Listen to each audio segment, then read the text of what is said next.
Many of you know the preachers. I turned on the late at night. I thought I would get some edifying on the TV on one station.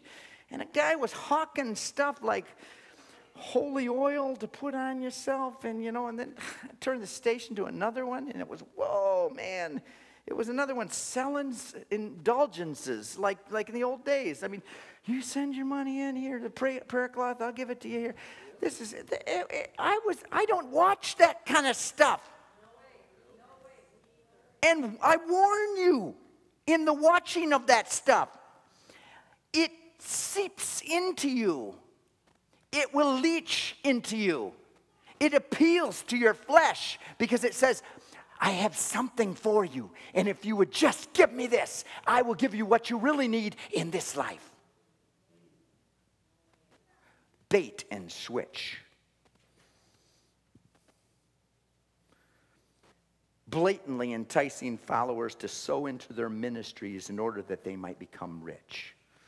Playing a slot machine, a holy slot machine of sowing and reaping with that concept.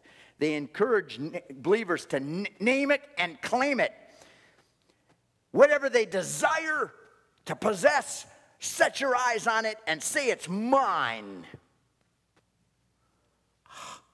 God help us. I am a rich man. I have the joy of the Lord. I have the assurance of my salvation. My children rise up and they actually like me.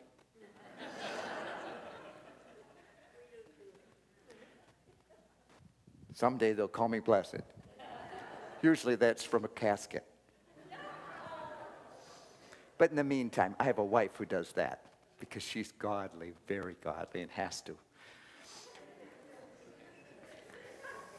You are blessed, Barb, above all women. I am rich. And you can't take away. The stock market cannot crash and I will lose.